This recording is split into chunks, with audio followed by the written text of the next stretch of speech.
right.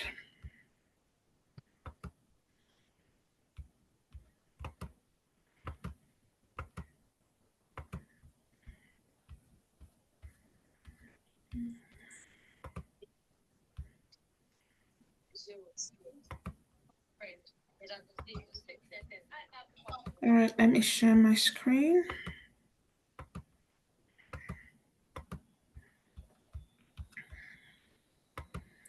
Can you all see my screen? Yes, we can. Yes, we can. Okay, awesome. So this is this is not an intro to business analysis. Sorry. Let me stop sharing. So I think I'm sharing the wrong. My apologies. Sorry, could you pause the recording? I think I'm sharing the wrong. Okay, use this one instead. All right, hi guys. Can you see my screen? Yes, we can. Okay, awesome. All right, good evening, everyone. This is the class on business process maps. Unfortunately, it's most likely going to have been really quick because I think we spent an hour trying to log on. So I think I will focus more on the practical aspect of it rather than the tutorial. I will try to go through the tutorial really quickly, but because we don't have a lot of time, I think it might be more beneficial to spend that time practicing. I asked, I don't know if anyone communicated to you guys, but I asked if anyone would be willing to share their screen and do the process mapping practical bits rather than me showing you. If since you all have Visio, if someone would be willing to actually, do the practical, we can work through the practical. How to do it. Yes, I am. There's a Okay, practical I and can a share my screen. practical. So I'm asking if when we get to the practical aspect of it, one of you would be willing to share your screens. I'm available. Sorry, who am I speaking with? Sam. Okay. Samuel. All right, cool. Fantastic. All right. So we're going to be talking about business process maps. Okay. So, yep, very quick tutorial. This is an abbreviated one. Just to go through what business process maps are and highlight ways to use it and yeah, okay. So basically, ways to use it for your analysis. Okay. So basically, we're going to talk about what a process map is, the key features, the different types of process maps, and the pre-work you have to do before you actually start, diagramming or creating a process map. How to create a process map, tools and tips and useful terms, and Q&A if you guys have any. All right, so a business process map basically is a series of related tasks and activities performed by teams, individuals within a specific organization. Okay, it's basically a process is what it says it is. Really, you're basically moving from, you pick a particular function within the business and you go from the start to the end. What is performed, how is it performed, what is the sequence that it is performed, what is the input, what is the output. So number one, it has a series of repeatable tasks. So the tasks have to be repeatable every time. It usually has a start and an end. So it has a trigger, which is usually known as the start. Then it has the different activities or tasks that go throughout the process. And then you have an end. So these are all these are the different elements of a business process map. Yeah. So like I just said here, this is just a definition. It's a visual or a diagrammatic model. A process map is a diagrammatic model or a visual model of all these activities, how they're sequenced, how they flow, and how the process goes. So there are some terms you will hear. You will hear things like a flow chart. It means the same thing as a process map. You hear a user. There are different types of process maps. A use case diagram is a process map. A user journey map is a process map. A swim lane diagram is a process map. So there are loads of different kinds. Okay, we'll talk about the types later, but just know that these things have to be part of it. It has a trigger, which is a start. Then it has a set of repeatable tasks or activities, one connected to the other, and then it has an end. And it's usually performed by the same set of individuals or teams or a system within the organization. So again, these are the key features. It has to go within a particular sequence. So there's a flow, okay? And again, it's repeatable. So there's a particular structure of activities it follows. There's always an input and an output. So someone does something, which is the input, and then you get a result out of it, which is the output. So input is usually data, information, materials, or even a physical input, and then you now get the desired product out of it. Sometimes it is cross-functional. It goes between, so departments are called functions within an organization. So it goes between different departments or different functions, business functions within that organization. So HR is a business function, finance is a business function, governance is a business function, data is a business function, all of that. So there are so many different kinds. Admin, what do they call it? Project management, change management, all those. There are different departments within the organization. So it usually sometimes it goes within the different functions of an organization, and it's always measurable. So if it's not measurable, then it doesn't fall within the tasks or activities. You have to be able to measure the task and know that this thing is being done. So measurable means what is being done, how long does it take, is there any money, any funds or financial costs attached to that particular function. Then this is usually used for business improvement. A lot of times, if organizations want to improve the business, they usually say, okay, what are we currently doing? And what can we do to make it better? In order to find out what you can do to make it better, you have to understand what you're currently doing. And then you look through that process and say, okay, what are the challenges? What are the bottlenecks? What are the pain points? What are the things that are repetitions, maybe? So what can we do to make this process better? So let me give you an example. Yeah, there's a process at the moment in the organization I work in. They use an Excel sheet to manage a particular department. Use an Excel sheet to manage diaries. Yeah, so they have workers who come in and they're able to manage their diaries and schedule their diaries on an Excel sheet. It works great, but that's a manual process. There are loads of applications within, what do they call it? There are loads of applications available that can automate those processes. So rather than saying, oh, someone calls you to say, okay, I won't be available on this particular day, then an admin person will now input it on the Excel sheet, then transfer it to like the organization, what do they call it, HR management application. We could actually get an application in where that individual can go on there and say, oh, I'm not available today, maybe I'm sick or I have a personal appointment, and then that application will be inputted maybe signed by his manager or approved by his manager to say, okay, this person is not available by this time.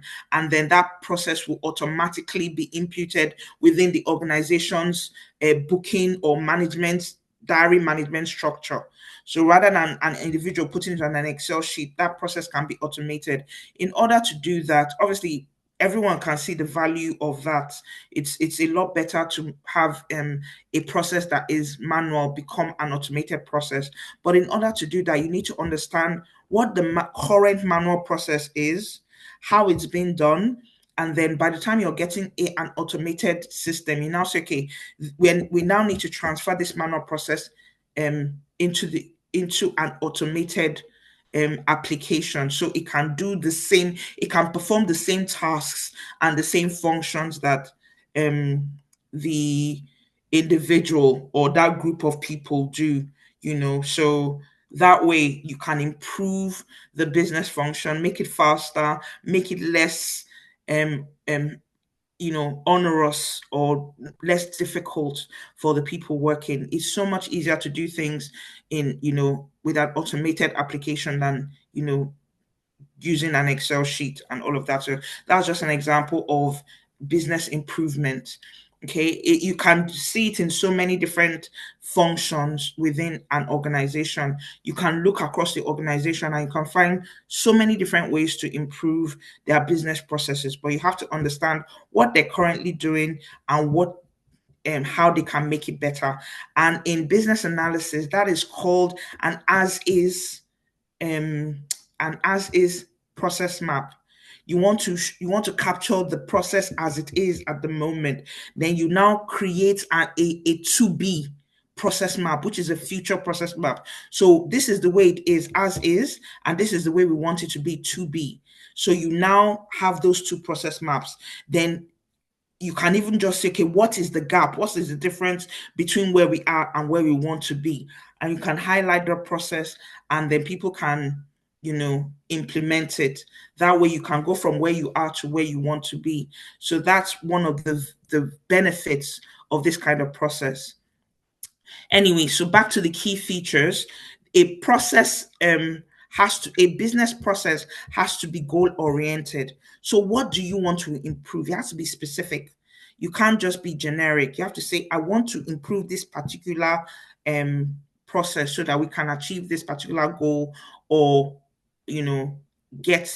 achieve this particular objective as well.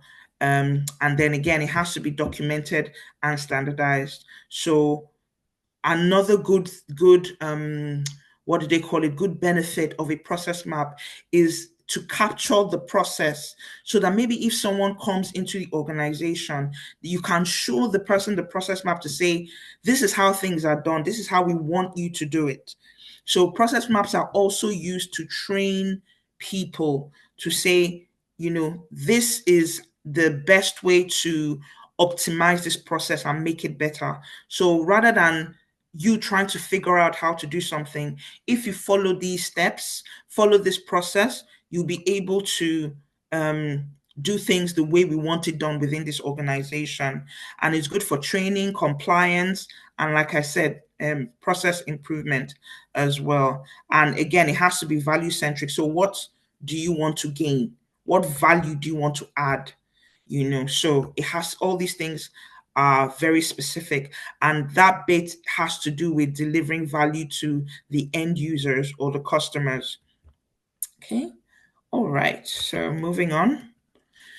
I told you about different types of process maps. So basically you have the flow charts. Now this is usually a very simple, well, not very simple, but it's usually the form is simple. Okay, some people started from left to right, some people started from top to bottom, but it's usually a process, a flow map. You just basically say, this is where you start. You do step one, step two, step three, yes or no. It's straightforward normally, yeah, and it usually has to do with one user, yeah, because if you now bring in a lot of different users in a basic flow chart, it can get really confusing and it can get messy, and you always want it to be clean and clear, very understandable. If people can't understand your flow chart, then or your process map, then you it's not the best that it can be. It has to be clear. It has to be really clear.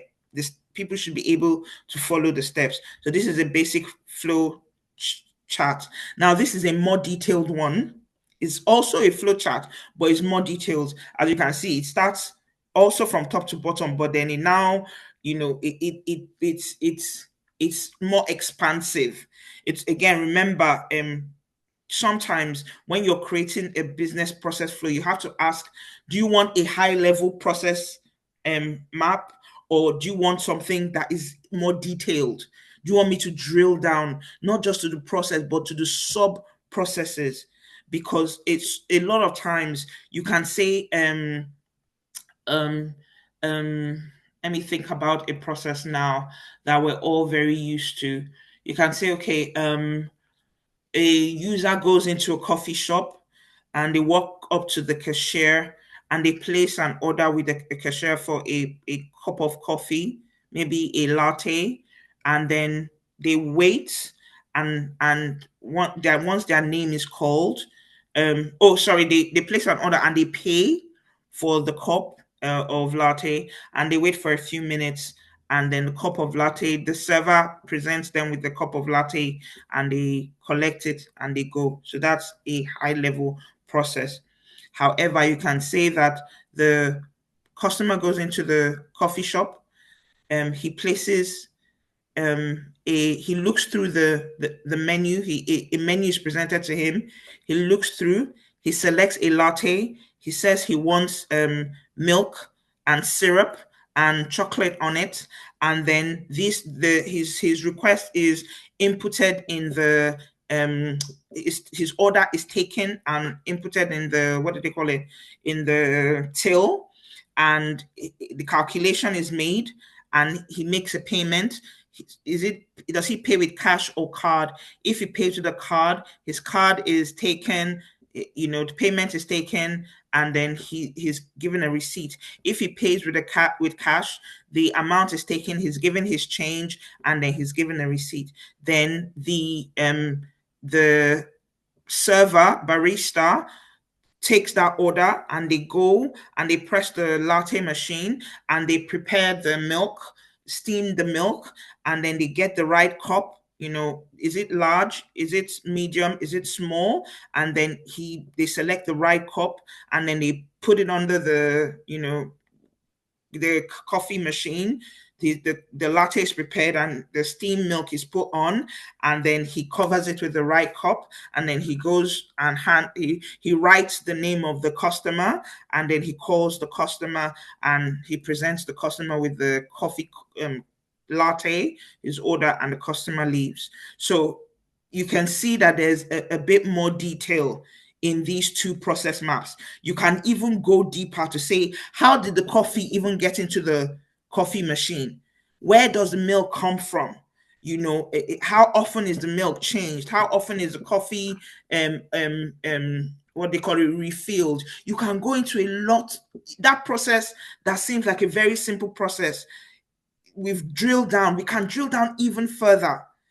So you always have to ask, at what level do you want this process map to be? Do you want the process map to be like a level 1, which is just a bit of an overview, or do you want it to go into level 2, which is you're now going into a bit more detail, or do you want to go into level 3, which is like as detailed as possible? You usually take a process and break that process down into sub processes as well, which could mean a few different process maps, because sometimes if you put everything in one place, it could be so it could be confusing. It could be so detailed that people will now get confused. So you may need to break it down a bit more. So that's also something that's really very important when you're talking about creating process maps.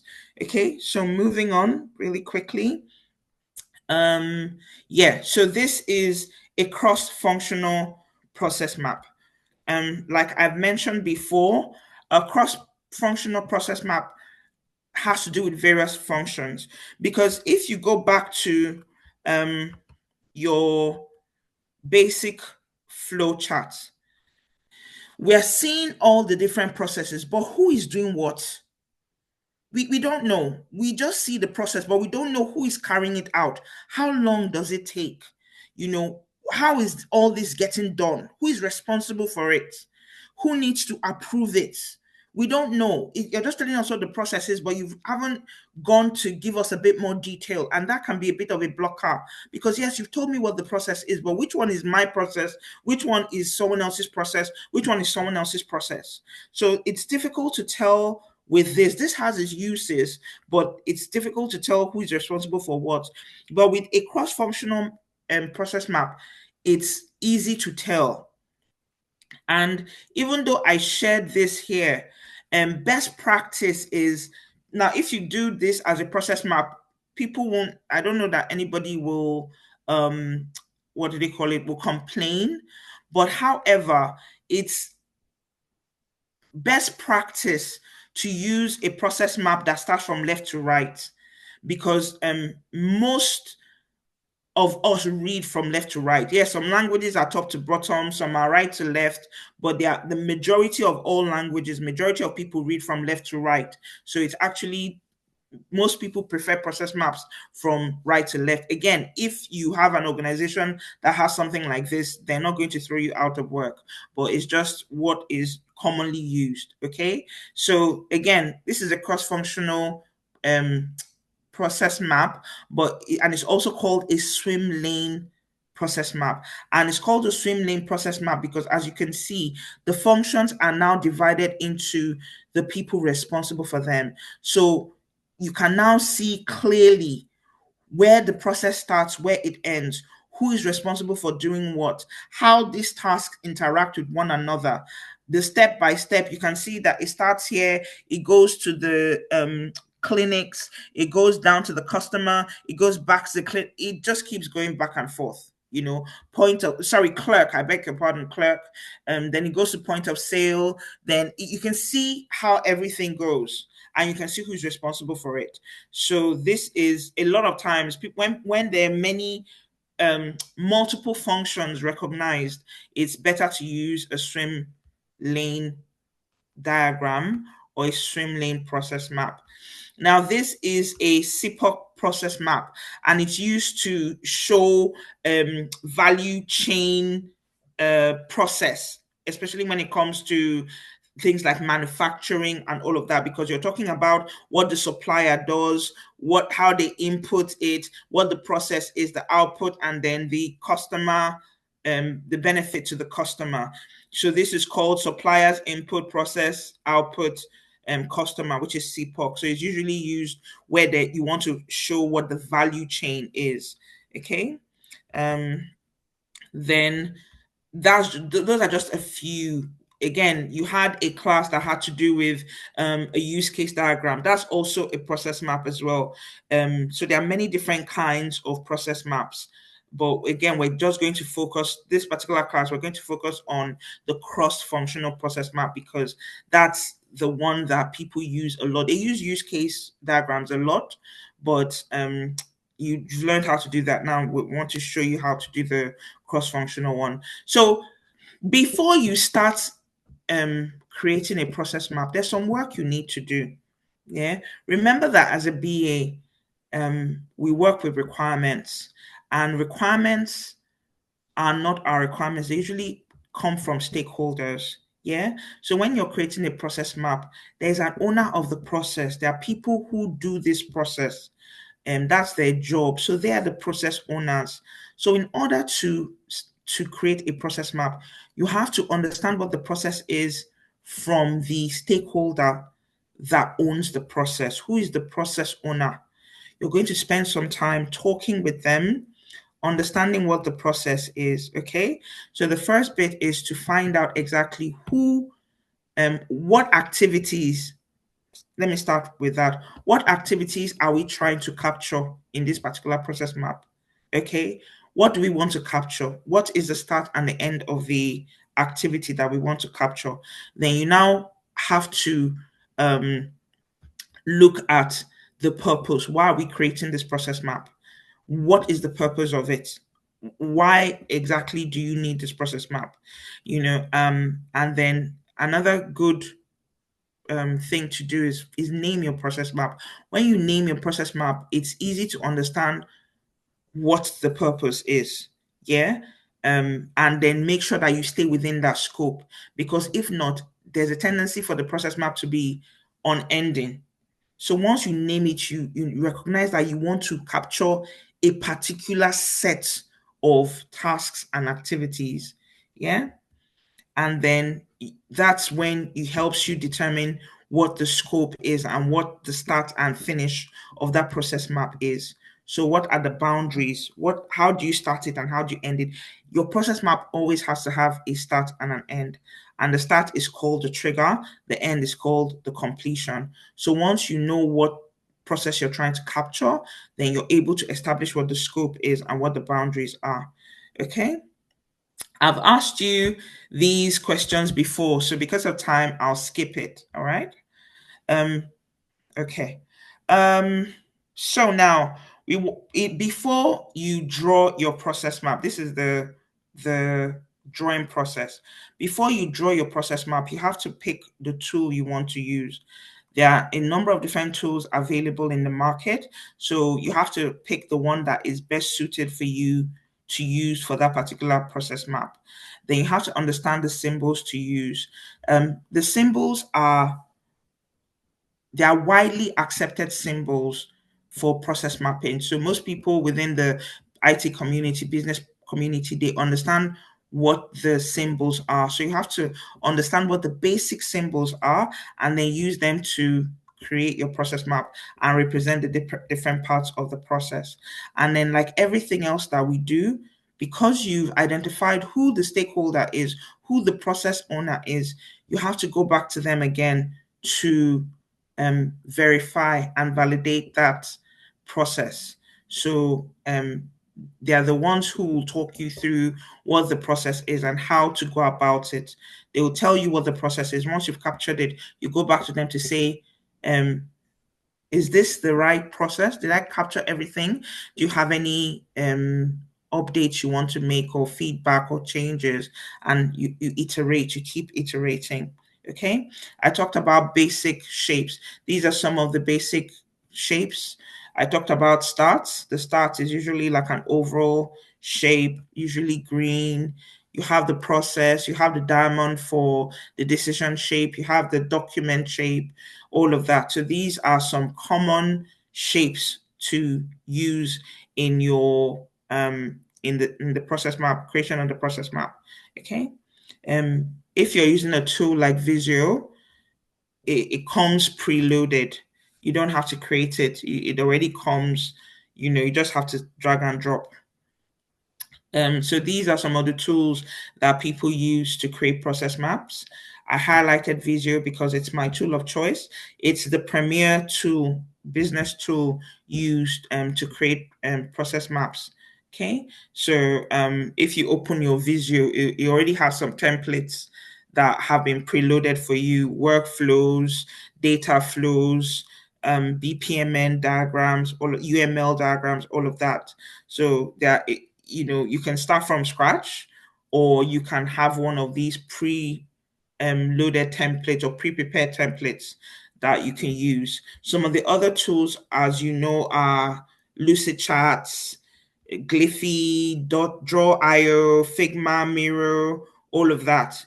So depending on what you want to use, these are some tools you can use to create process maps. Okay. Just as a point of interest, again, wonderful thing about using Visio is that it's a Microsoft product. So obviously, a lot of times their products their products integrate, or applications integrate with one another. So you can actually use Excel to create a process map. Again, we won't go into all of that, but there is a feature in Visio that asks you if you want to create your Visio from Excel, And even if you go to the Excel Office 365, it'll ask you if you want to use the Excel document you're creating to create a process map in Visio. So those two applications are actually interconnected. If you want to use them, you actually write the process this way, and then once you import your Excel sheet into Visio, it will just create the process map for you. But this is just an aside. We're not going to do that today. So for some quick tips, I've already mentioned to you that the process owners are your key stakeholders when you're creating a process map. They have the overview. You may have the overview of the process, but they're the ones that are the experts. They're the owners of the process. So make sure you always validate your process map with them. Okay. So, one of the things, and a lot of people don't like creating process maps, and I believe that is because they don't do it right. Before you ever create a process map, you need to write out the process, understand the process written out. You have a pen and paper, and as the stakeholder is talking to you and telling you what the process is, you're literally writing it down. So you have a start button, and then they'll tell you, okay, first I do this, you write that, all of that. You make sure you write it and you validate that with them, and then you use that to create the process map. Also, in creating the process map, remember, it's just a box. There's very little content you can put in the box. And actually, best practice is that you don't put a lot into that box. You put just a summary of what that process is. You may need corresponding text to flesh out that process out. So for each step, you can even attach either a hyperlink or a document to the step to say, to understand this process a bit more, see this document, or to understand this particular step in the process, there's a hyperlink that has been attached as well. Or you can have a document that actually explains that process in detail using the right terms and the right language, because you can only capture a summary within a box. So a lot of people make sure that they have these kinds of corresponding text when they're creating their process map, and it always helps. Okay. And the final bit is keep it simple. Make sure you practice. Okay. You cannot learn how to create a process map without creating a process map. Yeah. Again, like I said, a lot of people they think this process is hard. It's really not. It's quite easy, but it's practice that makes perfect. So that's why I started this class by asking if any of you, because I know how to create a process map. In fact, I think not long ago, I think I even mentioned it in one of the classes. I went for a meeting. They asked, oh, we have a BA, we have a project that is really urgent, and we've had a BA, but they're starting in May. But the first part of the project, we need to deliver it in May. So we need a BA now. Can you just help us? Do you have capacity to help us? I said, yes, I did. So I went for the meeting, and I just thought, okay, I'm here to understand what the process is. While I was there, one of the heads of the department said, like, oh, Uzo, you're a BA, thank you for joining and everything. Could you please share your screen? Because people were just talking. They were like, oh, we need to understand what the MVP is. We need to understand what the user journey, customer journey will be for the product and all of that. Oh, Uzo, can you please share your screen and just create a rough draft of a process map for us? So then I had to open my Visio, and as they're talking, I was creating a process map. Obviously, it was a very rough draft, and by the time they finished, I cleaned it up and I shared it with the team. But I had to create a process map there and then. So there are some key things you need to know as a BA, and one of them is creating a process map, a customer journey map, a flow chart. You need to know how to do these things. So you have to practice, and again, like I said, practice makes perfect. So yeah, we're going to start this evening, hopefully, and have a quick, practice session as well. Okay. So some terms I've talked about. An activity is a task. Remember, we said a process map is made up of a sequence of related activities. What are the things that happen within the process. Each one is called an activity or a task. Okay, I've talked about a trigger. There is something that starts off the process. It's called a trigger. Okay, if it's the example I gave, if it's an order being made in a coffee shop, it's the customer walking up to the barista to say, "Can I have a coffee?" That's the trigger. If it's an application process, maybe you're looking for a job, the trigger is you clicking the submit button to say, and we want to capture the HR process. The trigger could be the user clicking submit and submitting his CV for a particular job. What's the process for the job application? School applications, bank application, any process. Once you name that particular process, there has to be something that starts it. That's called the trigger. I've explained what a sub process is. You have many different processes, but then some of those processes can be broken down into additional processes as well. That's a sub process. Then you have granularity. I used a different term for it before when I talked about level 1, level 2, and level 3. So, what's the granularity? How deep do you want to go? How detailed do you want to be? Do you want a level 1 overview, or do you want us to go a bit deeper with level 2, or do you want us to go really, really deep into the different sub processes with level 3? So what's the granularity of the process map that you want us to create for you? I talked about an event, same thing as a trigger. Okay, your swim lanes, you explain, yeah, you understand what that is. Each function, what does each function do? Each function is called a swim lane. Okay, in a cross-functional diagram. Then you have your decision point. There are different processes that there are multiple choices. For example, in the process I talked through with you, there was a point where payment was supposed to be taken, and then there was a question: are they paying cash or card? That's a decision point. If it's a card payment, yes or no. If it's a card payment, the process goes to a particular sequence of activities or events. If it's a no, the process goes to a different sequence of activities and events. So most processes have a decision point. And when you're taking down the process, you must make sure you capture the decision points. Is this applicant qualified or not? Or maybe what how are we accepting qualification? Did this applicant apply with a cover letter or not? If they apply with a cover letter, then they can move on to stage 2. If they didn't apply with a cover letter, then we won't accept them.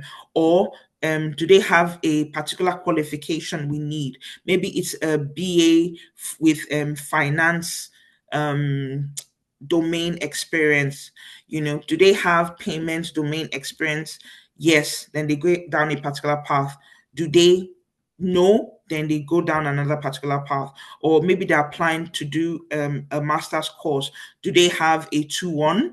Yes, then they go through a particular path. No, they got to third class, then they go through a particular. So there are a number of decision points within your process map, and you have to recognize what they are and then create the alternative paths for each one.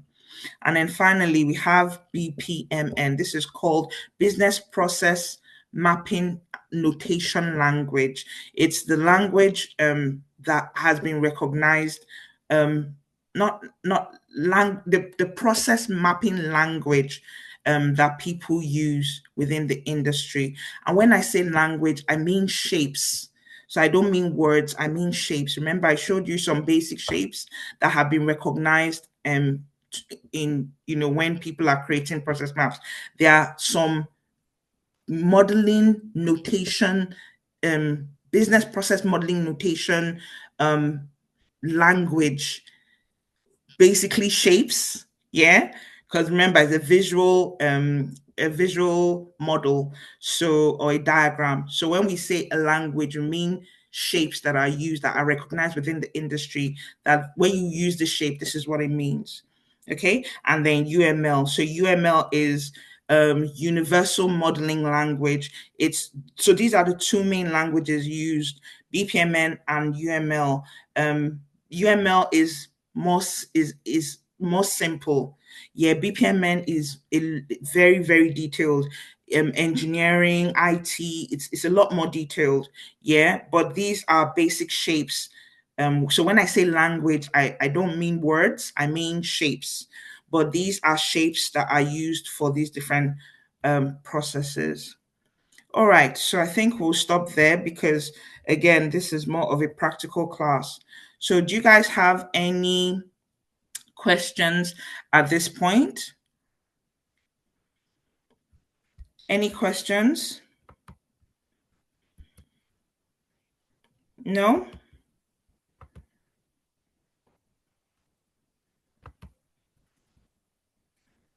Any questions, guys? No? All right, cool. So we are going to create a process map. Samuel, you have very, very kindly volunteered to what do they call it, to for us to use your screen. Okay, so this is your Visio. Can I ask here, during the last demo, I think it was Team Trusted, you shared two process maps. Whose process maps were those? I can't remember. I don't think. I don't know. Yeah, the person should be here, and if the BAs are here. Whose process maps were included in the demo? It was really no one's. It was the one JK used in putting us through. Then why did you put it there if it was no one's process map? That's not good. Because we used it to learn. But you didn't create it. If what you're saying is true, then she created it, right? Yeah. Okay, all right.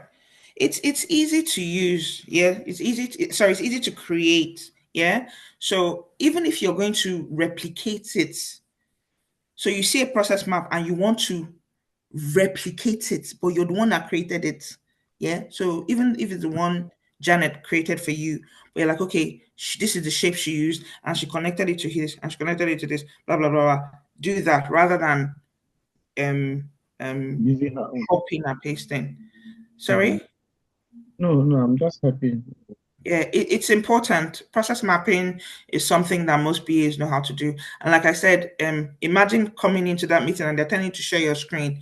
It's not something you can go back and say, let me come and do. Let me go and do. They're like, do you have Visio? Yes, open your Visio. And in a meeting with so many heads of departments, I was sharing my screen and I was doing a process map. And again, like I said, I'm a bit, I sometimes I'm like, this thing is a bit rough. But everybody saw it was a rough thing, So I didn't even, while they were talking, I was even cleaning it up a bit. But at the end of the day, I was able to create a process map in front of everybody, So it's definitely a skill you should have. Please put into practice all these things you're learning. It's very important. Okay. All right. So this, once you open your Visio, this is what you will see. Okay. Um, so you have a choice of using the templates there. As you can see, there are basic diagrams, all of that. Or you can just click on new. And if you click on new, then a new blank sheet will appear and then you can use it. Or you can basically use one of the templates. Remember, I was telling you about flowcharts with Excel.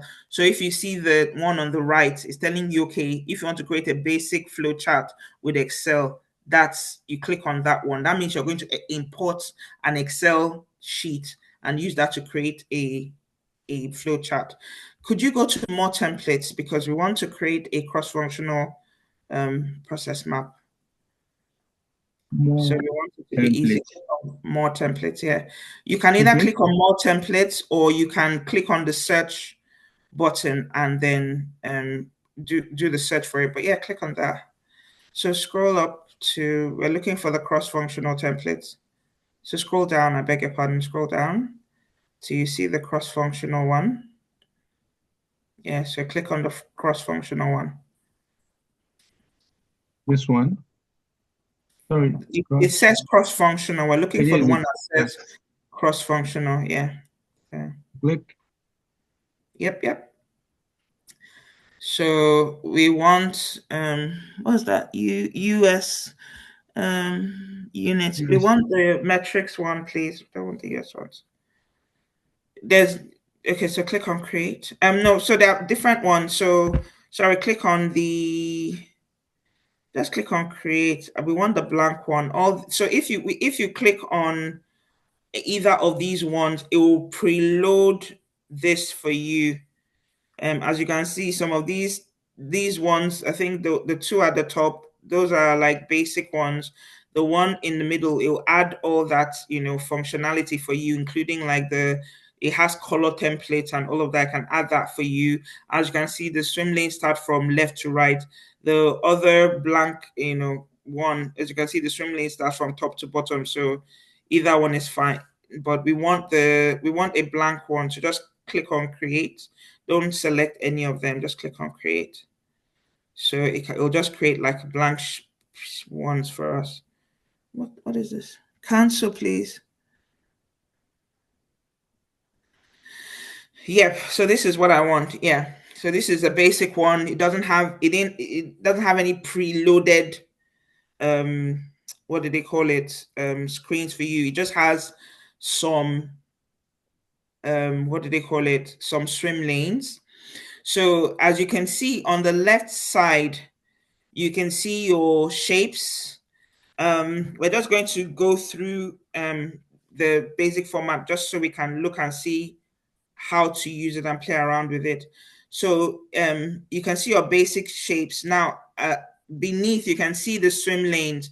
So if you have a swim lane that is horizontal from left to right, you can see the format there. It's already giving you two, you can drag and drop. So if you click on that swim lane there, you can drag and drop.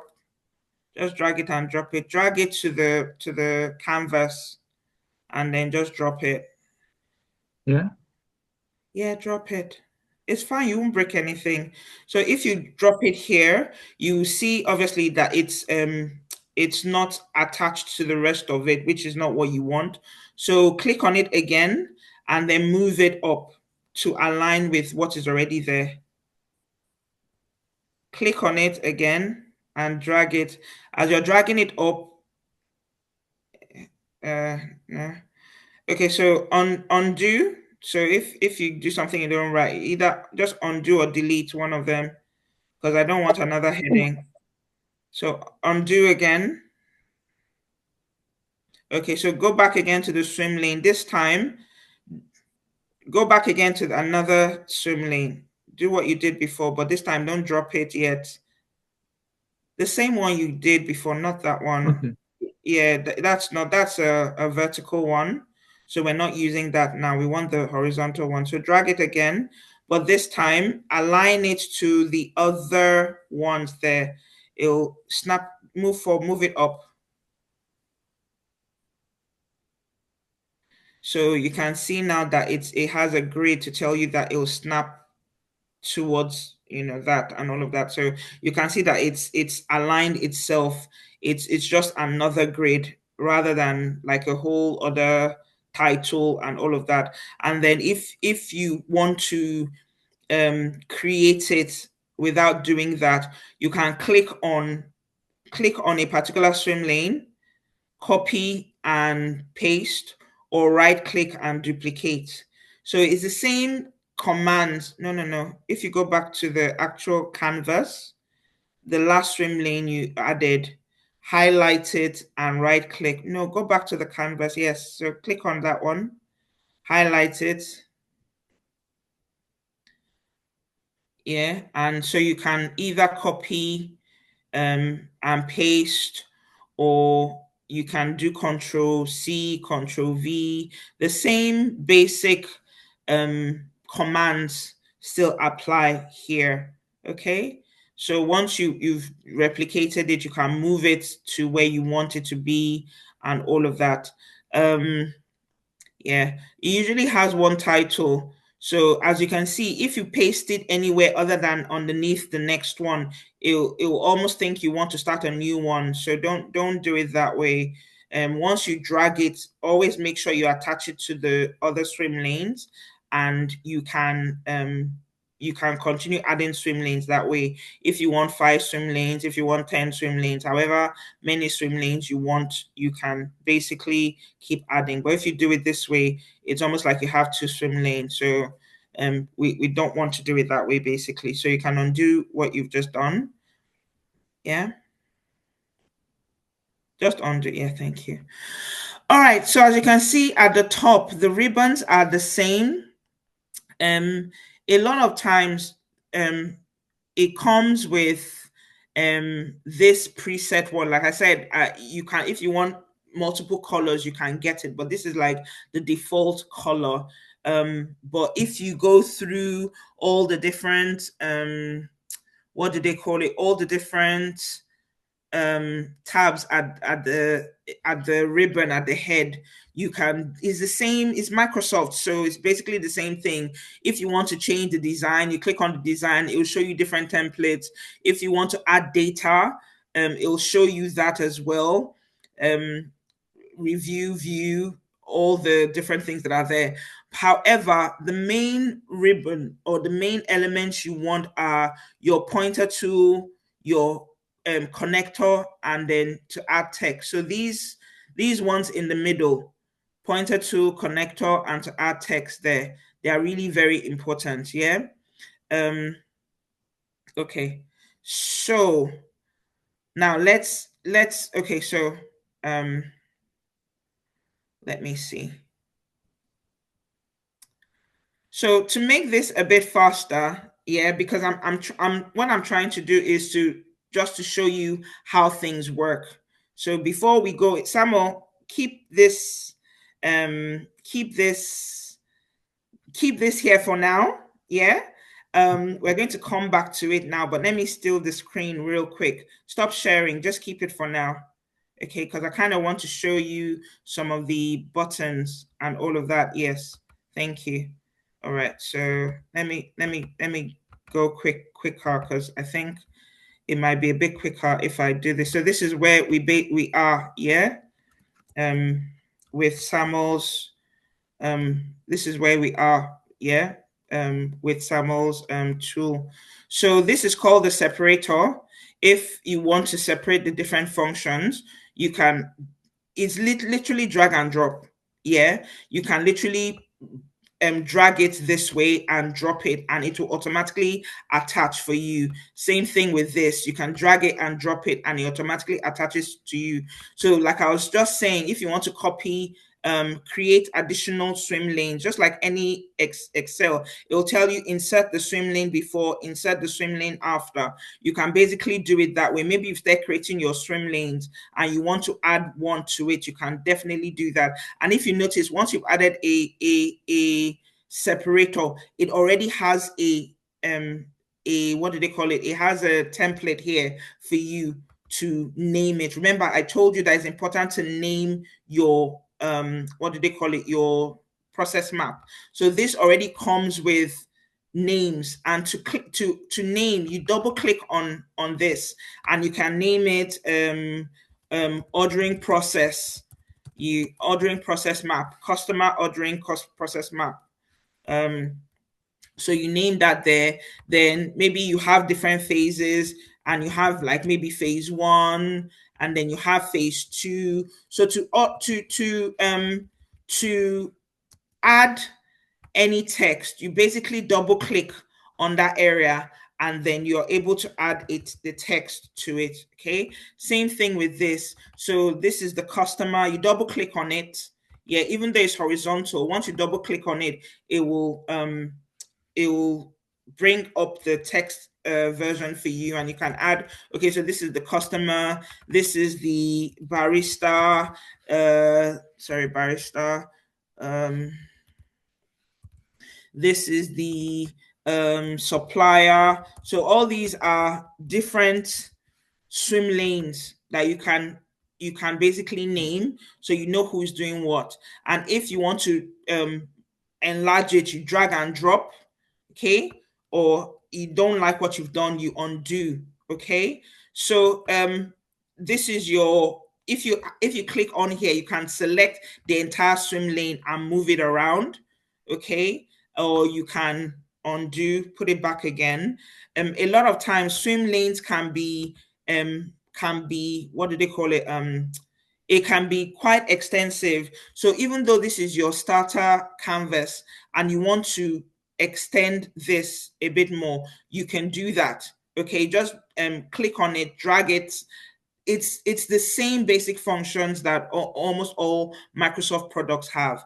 If you want to normally, this is the canvas you work on. This white area is the canvas you work on. And if you want to extend that, you click on your control button. Once this symbol comes, you can resize your page and resize your canvas, and then drag this one and drop it again.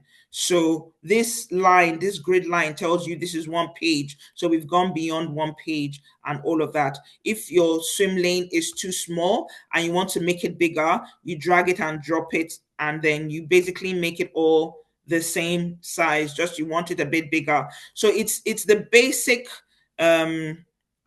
instructions or actions, that most Microsoft products have, that this has as well. Okay, I was telling you about the design. So it comes with this default design, but in the event that you want to change the template, once you click on it, your design, what do they call it? Design shapes appear, and then you're able to choose the one you want, change it the way you want. Or you can click your design. This is actually the one I'm talking about, your design tab. So all these are pre-loaded designs. You can select each one and do what you want. Most of the time you can do this after you finished the actual what do they call it, the actual process map. Once you've done all of that, all these are just bells and whistles to make everything easier. But these are the three. Remember, I was trying to highlight them when Samuel were looking at his screen. These are the three main things you use to work on your process map. Okay, and we'll come back to them eventually. But again, they are key to this. But no other application, excuse me, no other application has them. So they're key to your visual application. Okay, so again, these are the different shapes or stencils that you use for your diagram. Once you click on here, you can see all the different kinds of shapes you have, and if you click on each one, it will show you more shapes. So you have your basic shapes, which is actually a default here. So remember the shapes I showed you initially.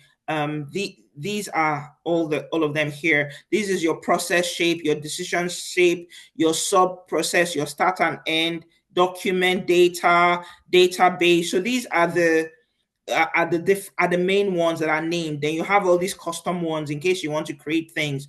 But a lot of times these are the main ones that you use. Okay, and then let me remove this because I don't need it. And as you can see, once you remove it, the word, the phase 2 and all of that goes away as well, because that was highlighting the shapes. And let me take this out.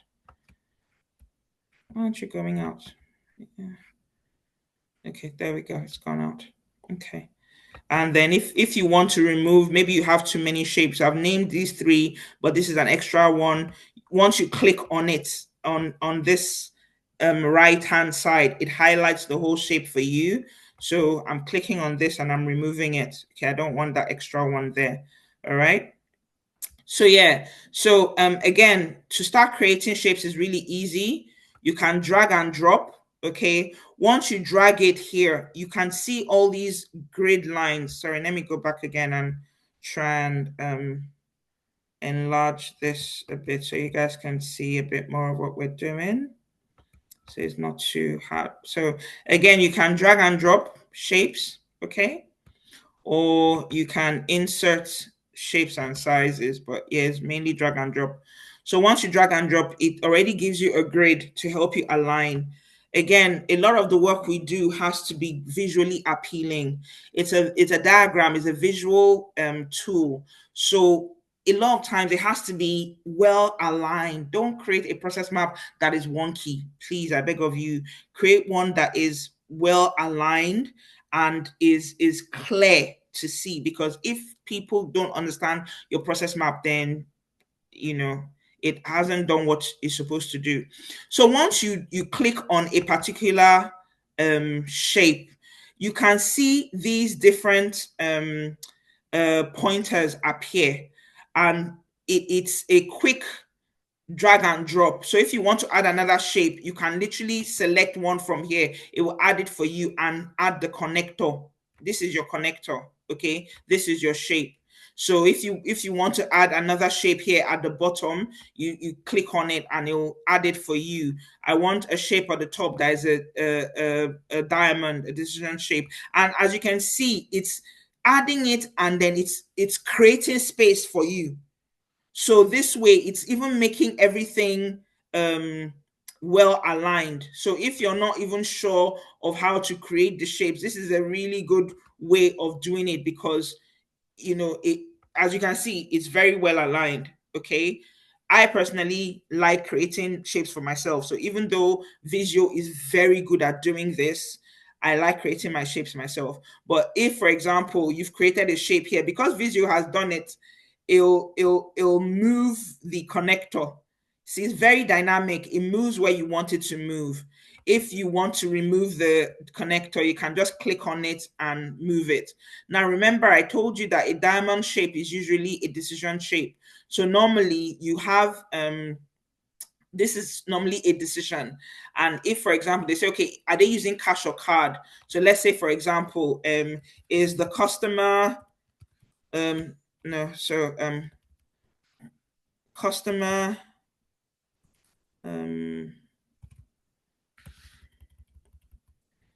this is customer, so I don't need to write customer again. So that's whatever. So I'm on the customer swim lane. I don't need to write customer again, because everything that happens on this swim lane is the customer that is doing it. So there's no need to write customer again. So normally with your swim lanes, when you're adding text to swim lanes, you use a verb to start. So it's always a doing word. So sends email, pays with this, selects something. You always have to start with a verb to say that there's an action being committed. Okay, so you don't have to say who it is because it's on the swim lane. So let's say pays with card. Okay, so if they pay with card, they do this particular action. If they don't pay with card, they do this particular action. Now this arrow is going the wrong way. I can remove it. And then let's say I want to add another arrow. I click on the connector, and then already, because I've left the pointer tool. Remember, it was the pointer tool that was creating different shapes. I'm now on the connector tool, and you can see it's different. And when you click on a particular shape, the connections appear, because it assumes that you want to make a connection. So I want to make it, the connection was going from this shape to this other shape, but I wanted it to go the other way. So I can just pull it from one shape to the other, and it's dynamic. Like I said, it has glued it for me. Okay. So let me go back to my pointer tool. So it's giving me the shape I want for that. Okay. And like I said, so customer pays with card. This, you can click on a connector if you want to write a text, if you want to write on it. So I double click on this and I say pays with card, yes. So this is what happens if he pays with the card. Pays with card, no. Once you have a diamond shape, there always has to be a yes or no, because this is a decision box. So what's the decision? Do they pay with card? Yes. Then if they pay with card, they get a receipt, gets receipt, maybe gets receipts, pays with cash, pays with card. No, so this is, if he doesn't pay with cash, then he pays with a card. So he gets change, and if applicable, because he may pay the exact thing, if applicable, and gets receipt. Okay. So you can see already we have a decision box that has already happened here. Okay. So I made a mistake initially. I said that a process always starts with a trigger. Okay. It always starts with a trigger. So every process has a start and a stop. I've started this process, but I don't have a start yet. We haven't gotten to the end, so no problem. So if I want to move all these things to make way for this particular one, I can select everything here. Sorry, let me just bring this. I can select everything here. Will it do it for me? So I see this box. This box has highlighted everything within this box. So I can either use my tool. Once you see this, you can move it, or I can use my keys on my keyboard and I can move this entire process. So that way I have space to start. Okay, so I have my start here. And in most processes, start usually comes with green. So even though I don't do anything to my process map until I'm done with it, because if you start customizing it before it's done, you will keep going back and forth and back and forth and back and forth. So most of the time, I make sure that my process map is done before I start adding different shapes and designs and all of that. But the one rule I always do or break on for that, so that it kind of keeps me sorted, is the fact that this is a green, and then the end one is a red. So I usually just change this to green at the start, just so I know that this is the start of the process. Okay. If I just want to move this box, I highlight the box and then I move it, and then you can see the connector is moving with it. So let me add my connector here. To be honest with you, most of the time I finish the process before I start adding the connectors, but to each his own. Okay, so I add the connector there. Each element is movable. If you move it, as you can see, the connectors will move with it, and all of that. So you can move it to different areas. Your connector will kind of move with it. If, for example, you want a different shaped connector, maybe you want a curved connector, you right click on the connector and all these shapes come out. So maybe I want a right angle connector, or a different kind. Maybe I want a curved one. So the more you use Visio, the more you can use all these different functions. Yeah, using it is something that you get better with the more you play around with it, to be honest with you. If, for example, you want to duplicate a particular shape, maybe you like a particular sequence or shape, you can highlight it or highlight all of it, copy, and then paste. So this is I can't have two starts. I wanted to, the start and stop shapes are very similar. So this is my end, the completion of my process map. So it's usually a red. Let's just use a glaring red. Excuse me. And if you highlight a button, you can, excuse me, resize it up or down. You can turn it around. Yeah. Excuse me. So Visio is a really interesting tool to use. There are so many different things you can do with it. Remember, I told you that you can, excuse me, I told you that you can add data to your um swim lanes, right?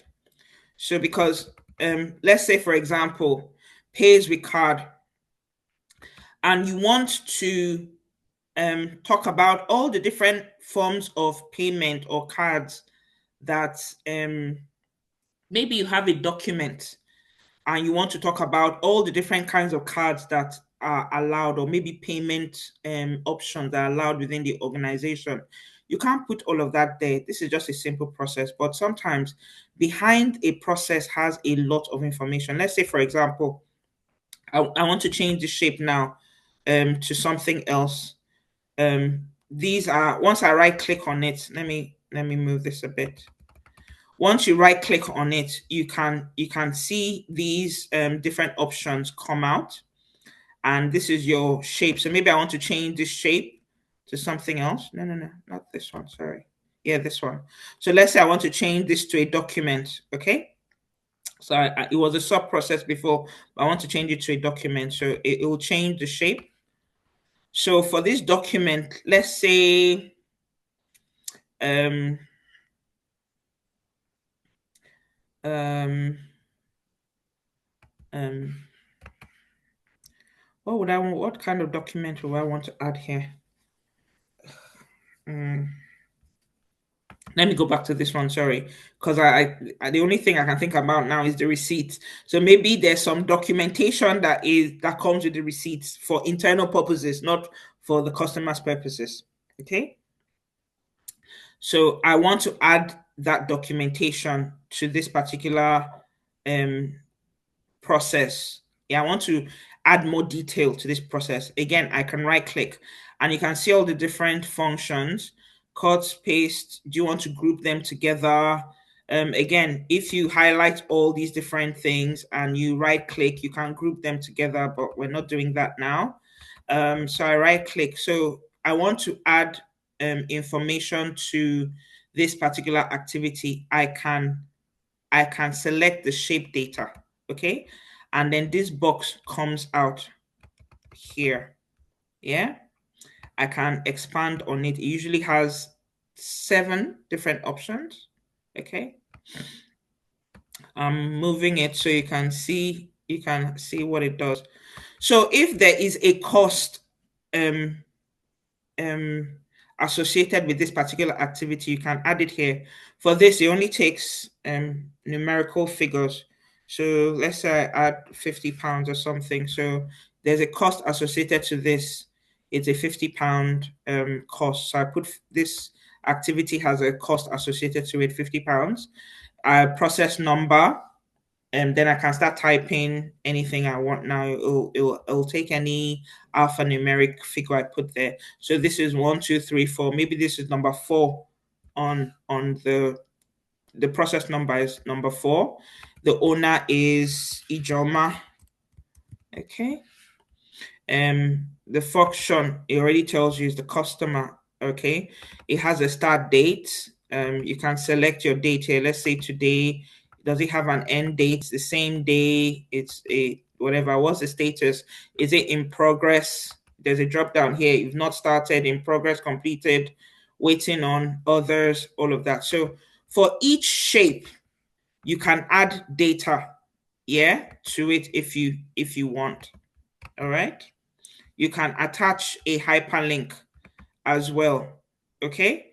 Let's say there's a document you want to attach to it. You can click on hyperlink and then attach the link to that document. So your process map is more than just what you see. Okay. And if you're done with this, you can what do they call it? X out of it. All right. So I think those are the major ways of creating a process map.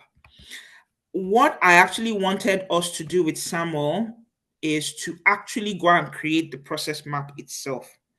Now, before you create a process map, yeah, remember I told you, you have to write out what the process is. This is me just thinking on the fly. You do this, you do this. If you do it this way, it will cause you a lot of issues. Even if the stakeholder is in the meeting with you and you're creating the process map there, unless, like I told you, they were saying, okay, Uzo, just pull up a process map and we just want to put down something. Best practice is you write out what the process is. I remember when we were doing the first process initially, I think we kind of went through this process where we said, okay, someone is ordering in a restaurant, and we went through the process. We said, okay, this is what the customer does, this is what the receptionist does, this is what the waiter does. So you basically create the process first. You identify every function that is included in the process, then you write out the process first. Once you write the process first, then creating the process map is so easy, because rather than doing all what I was doing initially and thinking from my mind, oh, what's the next thing? What's the next thing? What's the next thing? Yeah. Let's remove all of this. Okay. Yeah. So now we're doing the let me move this up a bit more. So we're doing the restaurant ordering process map. We already know what the process is called because we've given it a process. Then we know who the customers are. So Samuel, can we use this to, you will now share your screen and we'll create a process map. Can we do that? I know it's already 11, but if we can use this to create a process map and then you now go ahead to create that process map, is that something you want to do? Based on what I've just shown you really quick, at least you know where to select things from. If you click on here, basic shapes, you can quickly drag and drop. And like I said, oh, sorry, I even forgot as well to say, because I was showing you the dynamic shapes. Once you click on it, you can get your shapes from here. But even if you choose to drag and drop, for example, from the side, and you want to drop it, you can see the grids. It's already telling you this is, if you put it here, it's aligned. You can see it's aligned at the top, in the middle, and at the end. And then you can see the distance between the two shapes. It's telling you that it's the same distance. So I don't even have to rely on these shapes here. I can drag and drop. But when I drag here, it will give me the grid to say this is it aligned. So if I put this here, I'm on my own because there's no grid to tell me that it's aligned. And as you can see, it's wonky. But if I bring it here, it tells me it's aligned. So I don't even have to use my eye to sight it. And I don't have to use those shapes, you know, the shapes that come out from here as well, because this aligns it for you. But let's say you just want to drag and drop something. It will tell you, okay, look at the bottom is aligned. Yeah, see, it's aligned at the top. Yeah, so all these things there are grids you can use to help you make sure that your shape is well aligned with each one. So like I said, the more you use it, the more you understand all the different features. But it's really easy to use. Honestly, a process map should not scare you at all. So going back to what I was saying, Samuel, are you still there? Yeah, I'm here. All right, brilliant. Okay, so let's create this ordering process. Since we already have this here, we can start. I know it's past 11, so I'll try not to keep you guys too much, but if we can maybe do the first 3 processes here, then we can at least give you a bit of practice as to how to use it rather than you just watching me. But please, guys, I just want to keep reiterating there is an easy way to do this thing and there is a right way to do this thing. If you want to do it, you have to get your hands dirty. You can never learn as much as you can learn from someone who's doing something than if you're the one who did it yourself. Yeah. And again, sorry, always remember that your process map is written from the perspective of the actor. So your stakeholder in a process map is normally called an actor. So even in your use case, I'm sure you heard that. So you have the actor and all of that. So even in your cross-functional map, who is the one doing the action? Yeah, it's always written from that person's perspective. So always remember that when you're creating your process map. All right, Samuel, let's share your screen. Okay. Since we already have something written down, ideally, I wish we had started this earlier, but obviously it's really late. I don't know um how much attention you guys are paying. I'm hoping you're paying attention to this. And even if you're not, you can always watch the video. But it would have been so cool if we could actually create that process by ourselves, because ideally if we talk through the process, then by the time it's time to create it, then it's so much easier. But I'm just looking at the time, I don't want to keep you guys for too long. Yeah. So okay, going back to your process map. So we are creating the restaurant ordering process map. Do you want to name your process?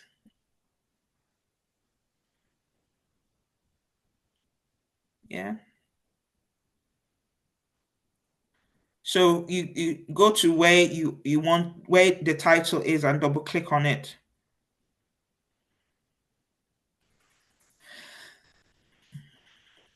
Restaurant ordering process.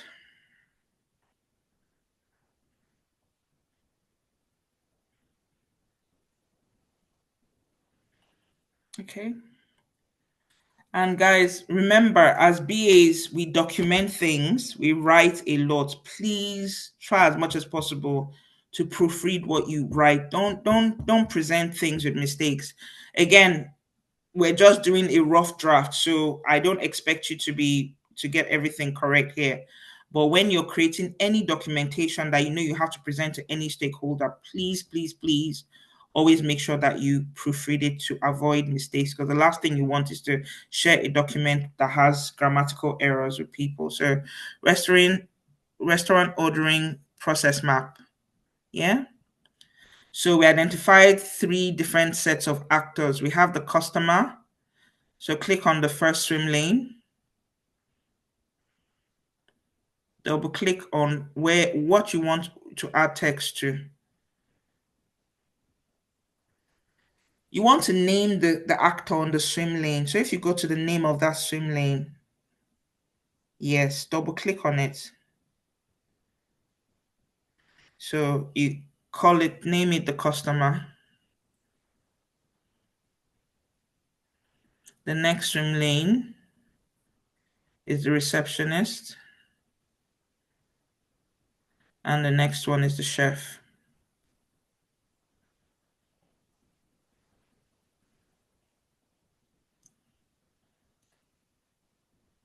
Is it what?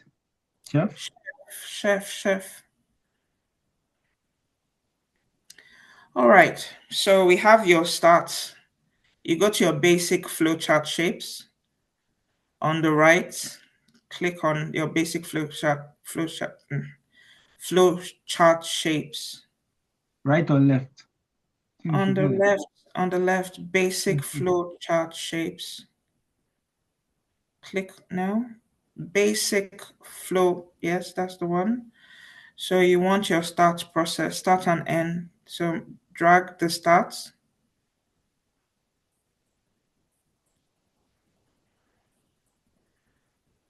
Drag it to the swim lane of the customer, because he's the one who starts the process by walking into the restaurant. Okay. So that's not a good place. If you see your swim lane, you put it in the middle of your swim lane. Always, again, we are all, it's a visual process. So put the shape in the best possible place.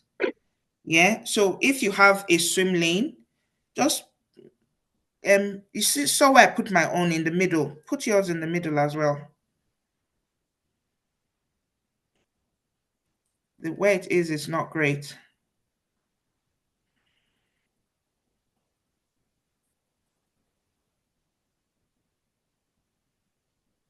So that's the first process. That's the first one. So it should be at the start of your swim lane.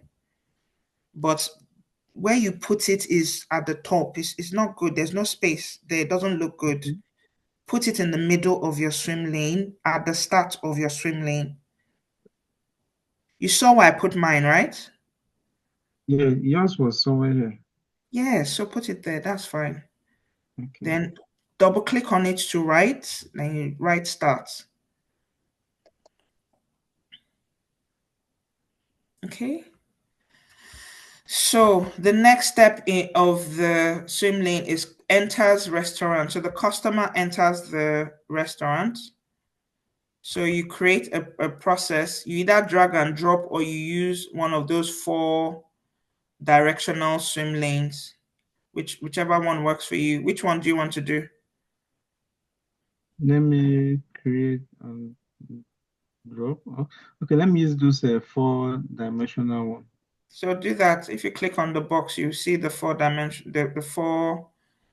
No, if you click on the box that you have on your swim lane already, what you're Okay. doing there is drag and drop. So click on, see the 4 directional, yeah. So if you click on that one, then you select the box you want for the process of entering the restaurant.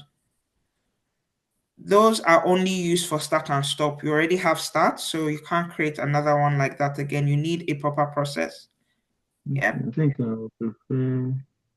It's not prefer. You can't choose what to use. Remember, we talked about a language. It's just like saying come. Come means come. You can't say come means something else. You have to understand what the language is. So if you put this box, it's a decision box. So if you don't want a decision there, you can't use that one. You have a process box. That's the one I showed you. So if you want a process, that's a sub process. So if you want, you have to decide what the task is and choose the right one. So remember, the task we're going with is the customer has entered the restaurant. This is him starting the process. Fantastic. So enters restaurant.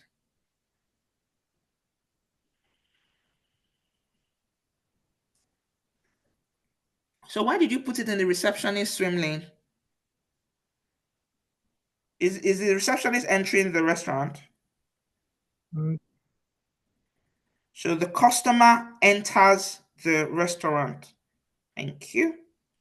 So it has to be on the right swim lane. If you put that on the receptionist swim lane, you mean that the receptionist is the one entering the restaurant. But we're saying that the no. customer is entering the restaurant. So it has to be on the right swim lane. So right, double click on it and write enters restaurant. Remember, it always has to start with a verb. Okay. So the next action we have here is receptionist sits customer at table. Okay. So the next step of this process is that the receptionist is sitting the customer at the table. Okay, which is this? The receptionist is sitting the customer at the table. Who is the actor? The receptionist. So it cannot be on the customer swim lane because the customer is not the actor in this particular process. It has to be the receptionist.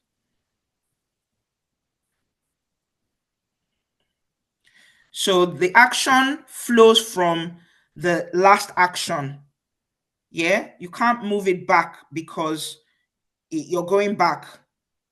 So it flows from enters the restaurant. Once the customer enters the restaurant, the receptionist sits the customer at the table.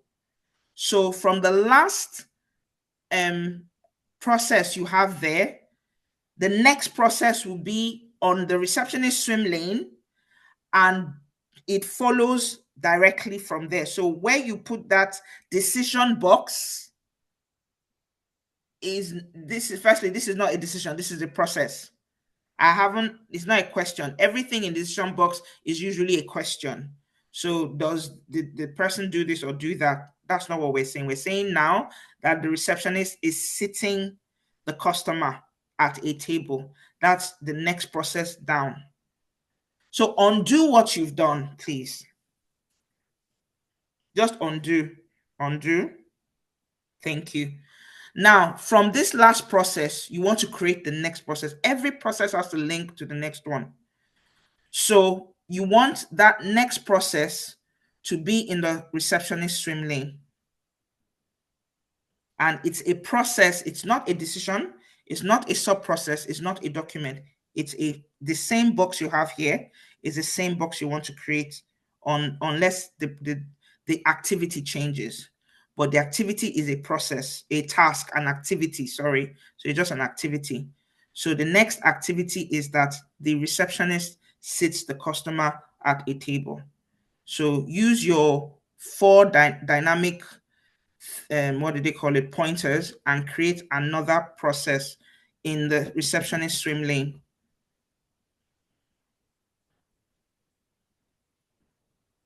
Not there. Do you know where the receptionist swim lane is? Yeah, this here. Okay, so why don't you create it in the receptionist swim lane? So you want to use there are 4 arrows pointing northwest, east, south. Yeah, so use the one you want. Yes, but that's not the box you want. So you want the right box. Thank you. Is that the box you want? Yeah, this one. Why do you want that box? Okay. Okay, from your explanation, I think I'll prefer this because not that I prefer now. From your explanation, I think this is the one I should use. So click on it, please. Thank you. So double click on it and write sits customer at table.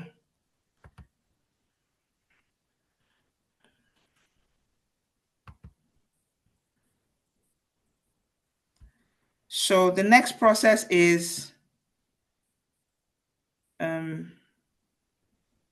presents customer with menu.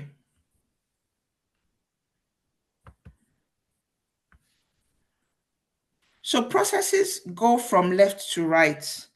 If your process goes from right to left, there's a bit of a problem. Okay. Thank processes you. go from left to right. Okay.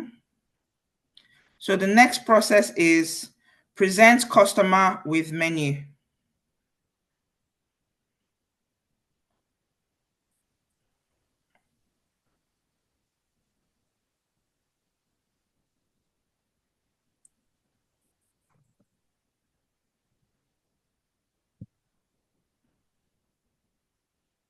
Okay. The next process is customer looks through menu, reviews menu.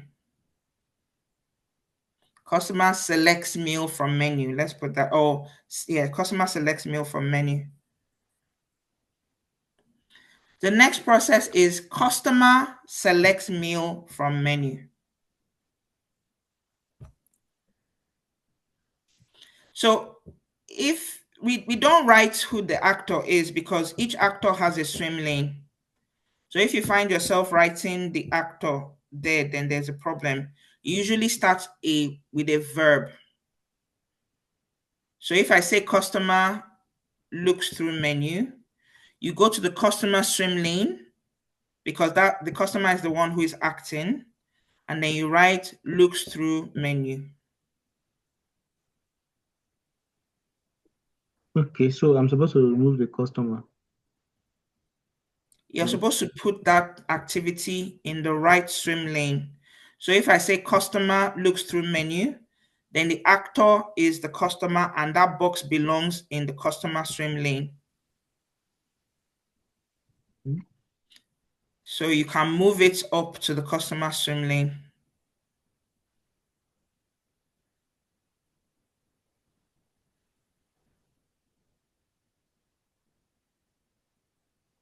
You have to select it first and move it to the customer swim lane. Okay. So the next action is the customer places an order with the waiter.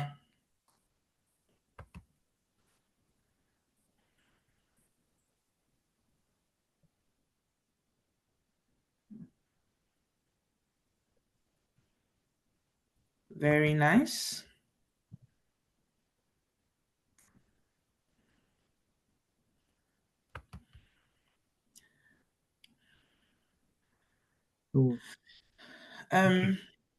The next one is chef receives customer order.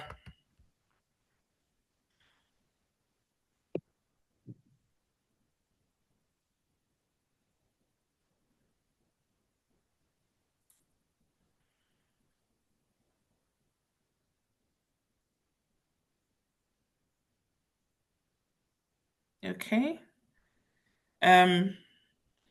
Then the next step is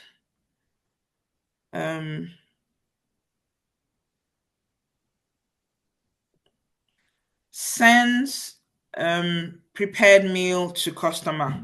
Chef prepares meal. Let's do chef prepares meal.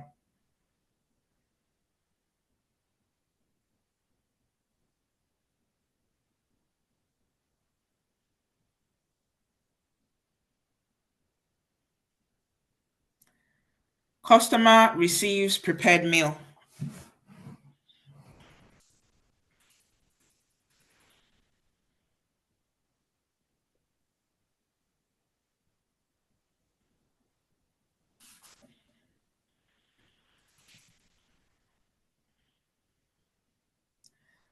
Next step is customer eats meal.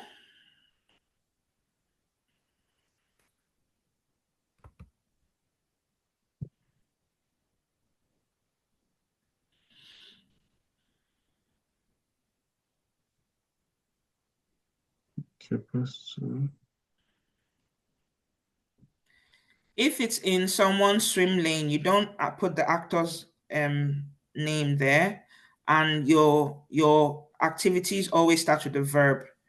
If it's not a verb, then there's a mistake that needs to be corrected. So the last activity you have there, it says customer eats meal. It's already in the customer swim lane, so there's no need to add the customer's name there.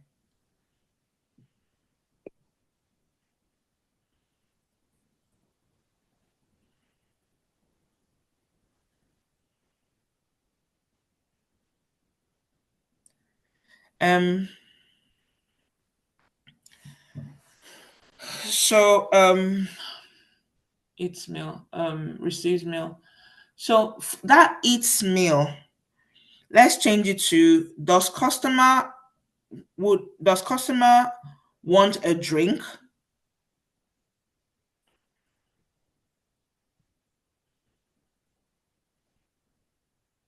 So it's a decision.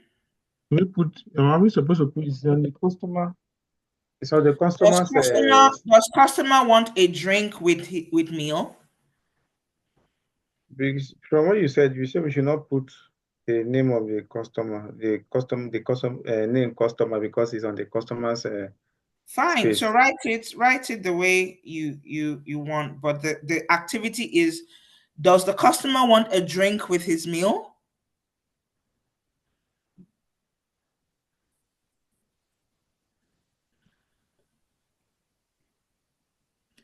So you can say, is a drink wanted or something, so you can summarize it the way you want. if I'm saying does the customer want and does he want is the same thing. You're still referencing the actor.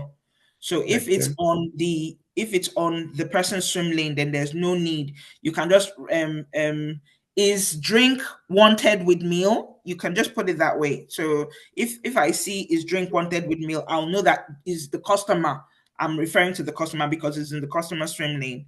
So you can just say is drink wanted with meal or something, or is a drink ordered or something. Just find a way to capture that process. The fact that someone told you a particular thing doesn't mean that that's the way it should be. It can be, they can give you a long sentence, but you can only summarize it in a few words. So it's up to you to capture it the best as possible. But I'm just trying to help because this is your first process map. So what did you write there? It's really small. Is a Is drink drink wanted wanted with with a the meal? Okay, meal? fine. So is this a yes and no question? Is this a question really? Yes, it's a question. Fine. So there is a diagram or a symbol that is used for decisions, because now there has to be a decision. Is it a yes or a no? So there has to be a decision. So what you've used is not the correct symbol to mark a decision. So you need to change that shape. So you highlight it. Nope, you highlight. You've already created it, so what you can't go and create another one. You can, but it's a long way because you have to recreate everything again. So you've highlighted it. So right click on it,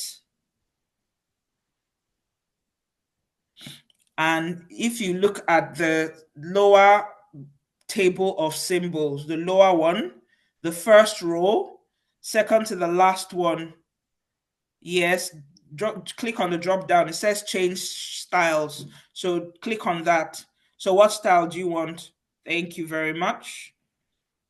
So that's your decision. Now you need to have your yes and no. So firstly, you need to extend that box because you're already at the end of your process. So if you go to the line, yeah, no, go to the line of your diagram. No, go to the line, the so move your cursor over that line. Yeah, thank you. You're dragging it already, so do that. Yeah, drag it. All right, so now you need a yes and no. So if it's a yes, um customer um customer orders drink.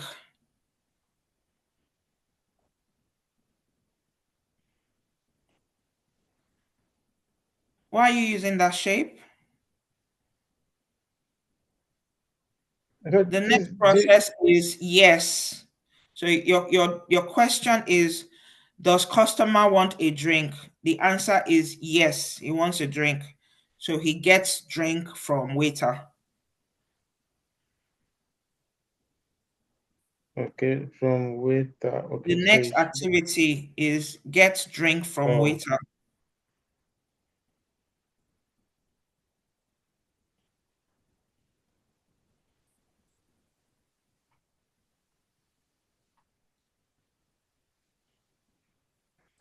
Why did you put it in the chef's column? sorry, is that chef? Oh, it's should be on the receptionist. Get Uh, drink from waiter.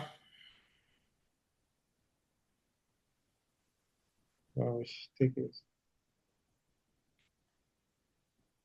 Why is it in the chef's swim lane? I'll move it. I'll To move where? it. Receptionist. Why is it in the receptionist swim lane? Wait, is the first one waiter? The first one is customer. No, there are three: customer, receptionist, and then the chef. Is the receptionist that is serving? But I called, I know I saw a receptionist, but I said he gets the drink from the waiter. The receptionist and the waiter are not the same actors.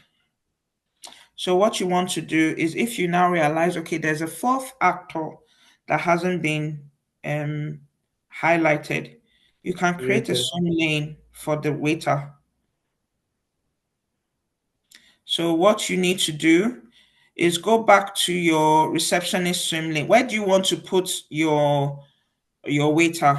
Where do you want them to I want be? to The first create one. one. Can't Yeah, I so create I'm another asking one? you where you want to position it, the first, Yeah. second, third, or fourth. Why do you want the waiter there? Okay. You I want to be can better to place put him a bit closer. no, I can place the waiter between customer and receptionist. Okay, won't it be better to place the waiter after the After receptionist and reception. before the chef? Yes, it's So okay. highlight the chef's box. Just click on it once. Right click on it. Right click. So it says insert swim lane before or after.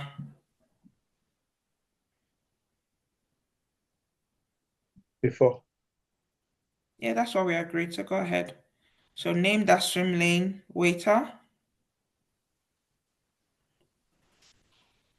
And then move the action to the waiters. Okay. If it's a no, so double click on that connector, the line. Double click on it because if you want to drink, double click on the line connecting the two activities. This one? Yeah, so click on write yes there because this is this is what happens if he wants a drink. So write yes there. So we want the no. So no, he just eats his meal.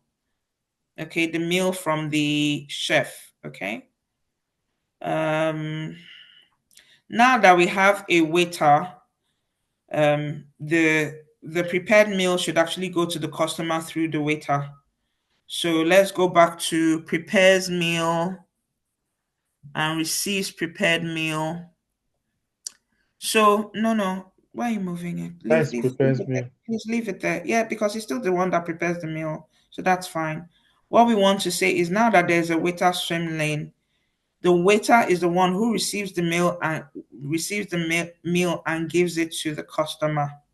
So we want to move the customer's receives Yes. meal to after the decision. So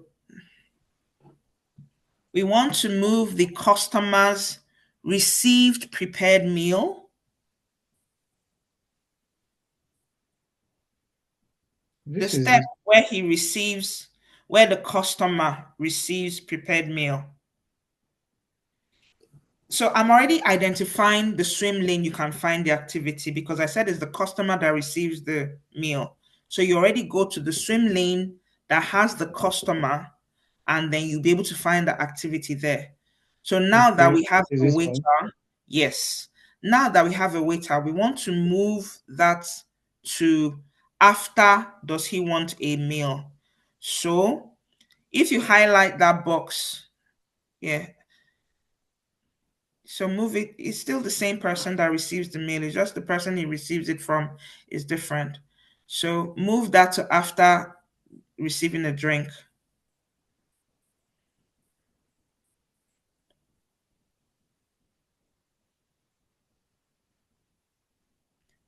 It's still the same actor. Still the same actor. Don't change Which is the this. waiter? Yeah, but um Receive prepared meal from child. yeah, but it's still the same person that receives the mail. So you don't change swim lanes for the activity. The activity still remains the same with the same person, just that we're moving the order. So that box, move it back to the customer swim lane. Okay. After, okay, so we want to change the order. Okay, so we want the customer to receive his meal after he has decided if he wants a drink. So that activity should go after does the customer want a drink?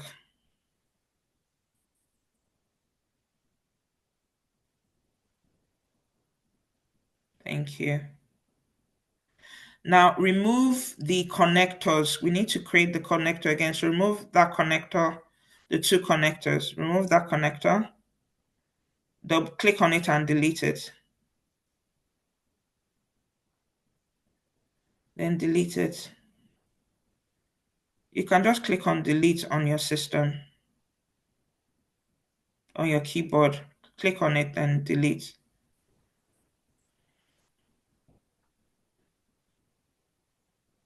On your keyboard. It's not deleting. If you click on it once, if you double click on it, so click on it once, good. So leave it there. Yeah, thank you. Then do the same for the second connector. The one, no, not that one. The one from the waiter. Undo.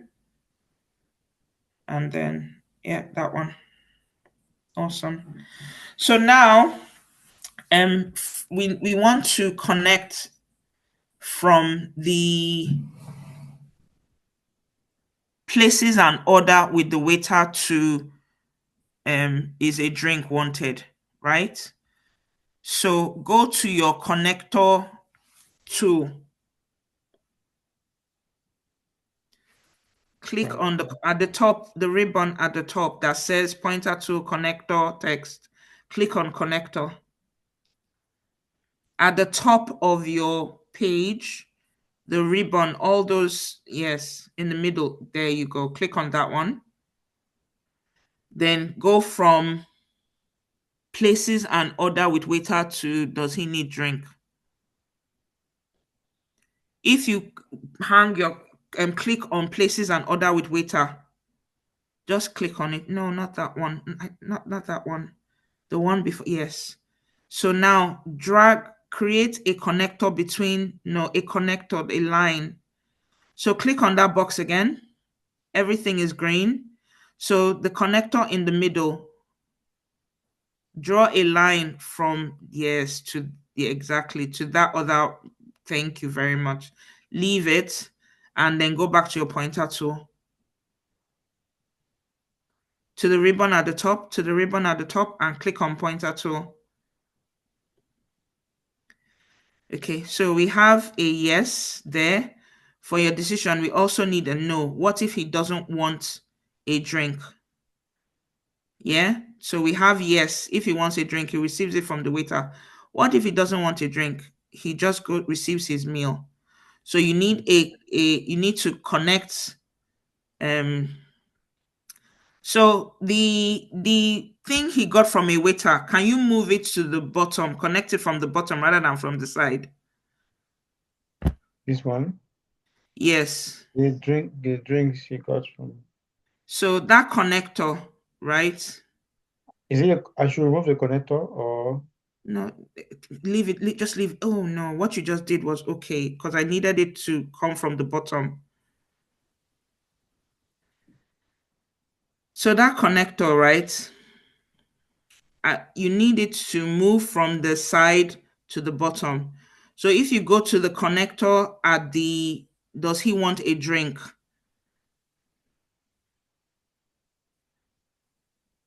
Okay. To make this easier, just delete that because you see it's already doing it for you. That's the wonderful thing about Visio. If you give it an idea of what you want, it will do it for you. It did it for you then, but you missed it. So you just want to move the connector. It's possible to move the connector from the side to the bottom. So you just want to move it, but it may be a while for us to go through. So you can delete it and create another connector. You can just move it. It's very easy to move, but let's delete it and create another one because it's long. Yeah. Can we delete it and create another one the same way you created the last one? So delete that connector. Then click on your connector tab, then draw a line from the bottom to the, then connect it to the side of the waiter gives him a drink. Just move your cursor and connect it to the box. There you go. Once you go close, it will do it for you. Thank you. So go back to your to the decision box. Go back to your decision box. Go back to your decision box. Does he want a drink? Remain in your connector tool because we want to connect from, we have our yes. We don't want to have our no. So go back to your connector tool. You clicked your pointer tool. Go back to the connector. Click on connector. Yes, so now draw a line from does he want a drink to receives his meal.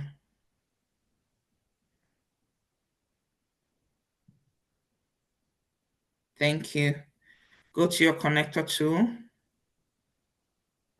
Go back up, and click on pointer tool. I beg your pardon, pointer tool, pointer. So now that we've done that, double click on that line. That will be your no. So no.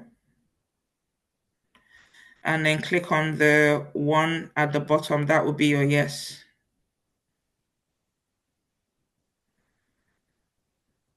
All right, guys.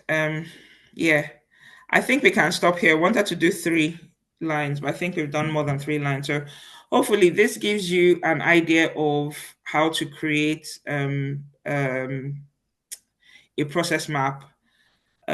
Write out the steps first. What steps do you want to capture? And then you can now, create your swim lanes, then start creating your activities. There's a lot more, detail that goes into it, but the only way you can learn is by doing. That's the honest truth. Samuel, thank you very much for being for practicing, but you have gained knowledge that nobody else that hasn't opened Visio and created a process map has gained. So guys, please, you have projects you're working on.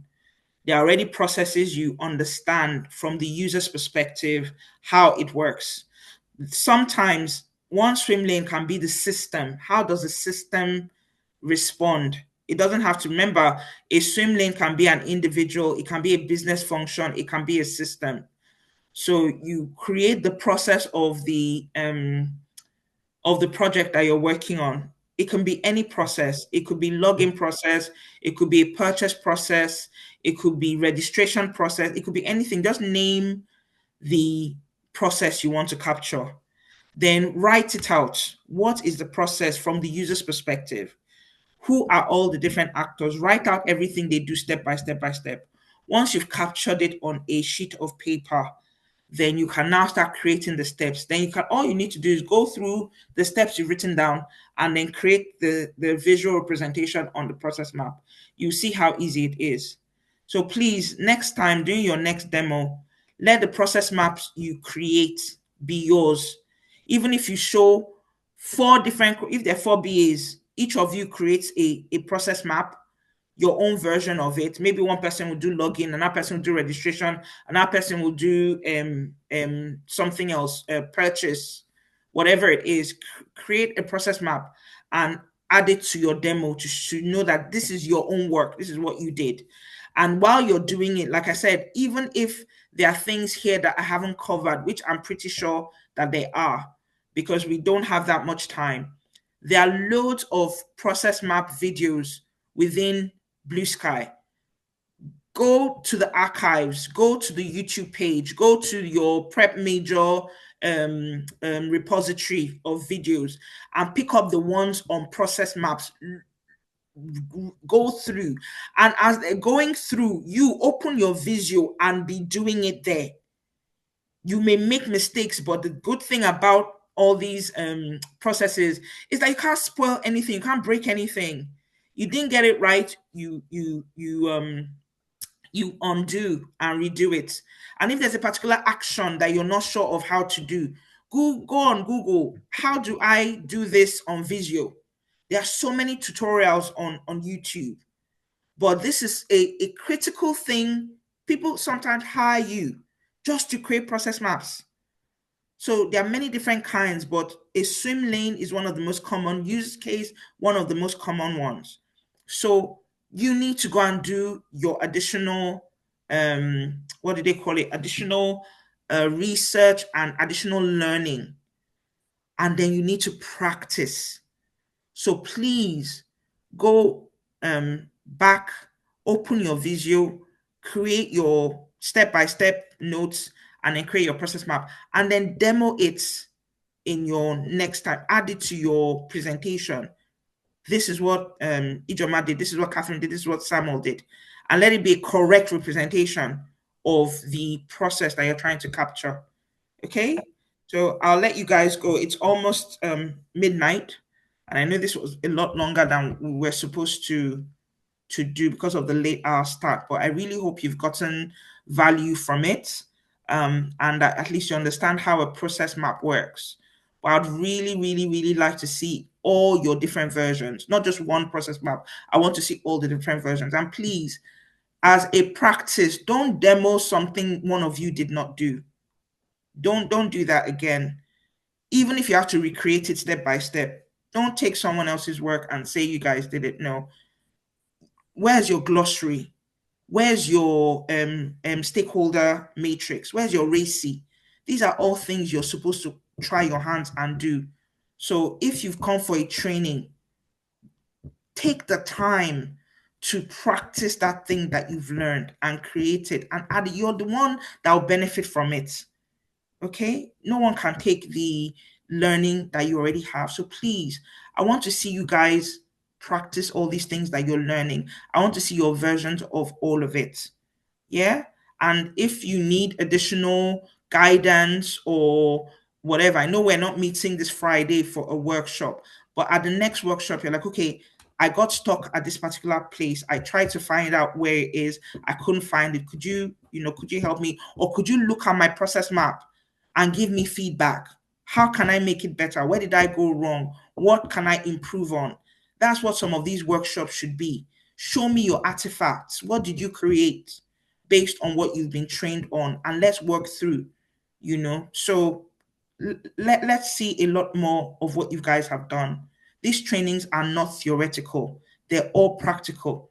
If you've had a training and you haven't practiced what you've learned, then you're doing yourself a huge disservice, because nobody's going to ask you what you know theoretically. And to be honest with you, if you don't practice it, talking about it in your interview, you won't be able to talk about it well. You'll be all jumbled up because you don't know how to do it. But this knowledge, no one can take it from Samuel now. He has it. As uncomfortable as it must have been for him to, whatever, he was brave enough, had enough courage to say, I want to try this thing. And nobody can take it from him. Those that were watching do not have the same level of knowledge that Samuel has. Trust me when I tell you, the only way you can get it is if you open Visio and you do it yourself. So please, please, please, please, please. That's the only way to get value from all these trainings. Try it yourself. Practice, practice. You will make mistakes. You will. But you make mistakes the first time. The next time you do it, you make mistakes again, but it won't be the same mistakes. You make new mistakes. And the more mistakes you make, the more you learn. That's how you learn. That's why this internship is the way it is. The theory was the free training. This is your practice. So please, again, I'm always adding please.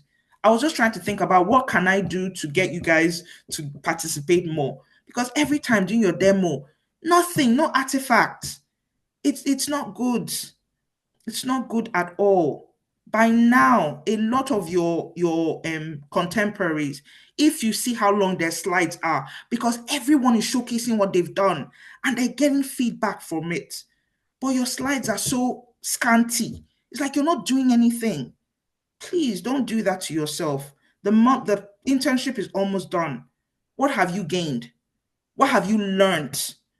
If you've not learned anything, you've not done anything, you haven't learned anything. So please go back to all the different artifacts you're supposed to. This Easter, while everybody else is eating, catch up on your artifacts. You create your own matrix, your own RACI, your own glossary. Glossary, 20 entries. How? You've been training for how many weeks? And your glossary only has 20, 30. Some glossaries have hundreds because you've learned so many new words. How can your glossary have 20 entries? No, you're doing yourself a disservice, please. Yeah, I did this training and I'm telling you what I did. And then when I had to interview, nobody could take, I could talk you through a process map because I've done it. And when I did it, they told me, no, you didn't do it right. Do this, do it. And I went back again, I redid it and redid it until I got it right. So please, guys, I spent more than 10 minutes after the training to talk to you. I just said I wanted to talk to you because not every time during the demo we're giving feedback. The next time, nothing. Please, I want to see your artifacts. I want to see you put all your training into practice. I want to see you showcase what you have learned in your training and what you have created as a result of that training. If not, you won't get the benefit, the full benefit of this internship, of this program. So please, process map is a core of what BAs do. There are other things as well. There's gap analysis. There are other diagrams you can go through. But use case, this kinds of process map, sometimes customer journey maps. We went through customer journey maps and process maps with the internet. They went and created their own based on their project and showcased it in the demo. I mean, please, guys, yeah, I'm just imploring all of you, and don't be looking at each other. You didn't come together. Nobody paid for you. So regardless of what A does, do you. So if people don't want to showcase their own, that's on them. Showcase yours and put it on your demo. And I'll let it be that is 𝐂𝐎𝐍𝐄𝐂𝐓 that did it. It's not our group that did it, though. It's 𝐂𝐎𝐍𝐄𝐂𝐓, it's 𝐿𝐿𝐼, it's Catherine. You are the ones that did it. Let people ask, and then this is what I learned. This is what I did. Yes, we're in a project together, but this is what I did. So don't, people are saying you do too much or whatever. Ignore all of that's noise. Please, again, I'm prefacing everything I'm saying with please. Okay, so go back. I know I didn't finish everything to do with this. We didn't even finish a whole process map. But go back, go on YouTube, go on BlueSky. Every year, we have 3 internship classes, and we all go through process map, and all of that is in prep major. So there's so many different process mapping classes you can review. Go online, they're free ones. Go through everything that needs to be done and said. Learn how to use Visio. If you know how to use Visio, Lucidchart is child's play and Miro is child's play. Figma is a bit more detailed, but it's the same principle because Visio is the premier one. That's the one most people use. It's just like saying if you can use Word, then you can use Google Sheets. Of course, because Google Sheets is based on Word. Word is what everyone uses. Excel is what everyone uses. Then you now have all the different versions. So Visio, if you can use Visio and understand how to play around with it and move things around and all of that, there are people you go to, your bosses won't know how to use Visio. In my organization, the license is so expensive that they make sure that you use it. It's not, they give everybody Word, but they don't give everyone licenses to Visio. Your manager has to sign off on you using Visio for them to pay for Visio for you. And they have to say you're going to use it in your work. So I have a license for Visio. By the time I finished, I didn't even talk about how to share, because you also have to share the process map. It's not just for you. And you work with a group of people. You're the only one that has a Visio license. So if you share a Visio file, they may not be able to open it. So sometimes you might have to maybe create a PDF or create a shareable web link for Visio. So people without the Visio license can also open it and see. So every time they need to make a change, they'll come back to you because they don't have Visio. So it's not what everybody uses. It's very pricey and the knowledge is not what everyone has. So the fact that you know how to use Visio, you can use Lucidchart, you can use Draw.io, you can use Miro. Again, so it's not nothing. These tools are expensive and they are sought after in the market. So you put it on your CV and it's something that puts you ahead of other people. Okay? So I don't want us to stay here till midnight. I know we've been here for a while. Please, oh, I took time to say all of this because it's really important. So go over the recording again. By the time we have our next workshop and demo, not even workshop, demo during the Easter, brush up on all your artifacts, add it to your demo. I want to see full demo slides for what you guys have done. Make it robust. Go and learn how to use PowerPoint. How can people be showing empty PowerPoint slides? Come on, guys. People know how to use PowerPoint. Now you've seen slides are good. Take the time. Yeah, no one's going to take that knowledge from you. It's your knowledge. You're going to present all these things that you're learning. People are going to ask you to present it. So you have to know how to present your work in the best light. Don't just slap things on there and just put things. No. If you don't know how to use PowerPoint and how to present, go and watch a recording of how to present and how to use PowerPoint. Have a meeting with your mentors and ask them, how can I present? How can I learn? Teach me that. So please don't do haphazard work here. Put your best foot forward. Yeah, because it's what you learn here that you use in an interview and you use in your job. Okay, so thank you guys for listening. I hope you had value. We're a minute till 12, so we can end here. If you have any questions, let me know. But yeah, thank you very much. Thank you. And thank you, Samuel, for sharing your screen and having the courage to be the one to work through this. It wasn't easy. I know it wasn't easy, but you did it anyway. So bravo. Very, very well done. Please get better at it. Okay? Get better at it. All right, guys. Thank you very, very much. Excuse me, sir. Your Please, evening. can you share the remaining the write-up so I can finish it up? So what you need to do is create that for your project. You have a project, yeah. Create Yes. that for the project and work on it. This one is just a sample one. You have Okay. a project that has many different processes. Yeah, you've worked on login process in your project. You worked on registration process. So what I just did, go through the process, because you're the BA, you know what the user journey is, and all of that. You can, if you've already gotten requirements for your mentor and your mentee, you know what those journeys are already. So apart from even the registration and login, you can talk about the mentor's journey or the mentee's journey. Use that, create the steps I've told you, identify who your actors are, who your stakeholders are, create their steps, and then use that to draw a proper one. This one is we're playing. It's just a restaurant thing. You have a live project you can actually use as a sample.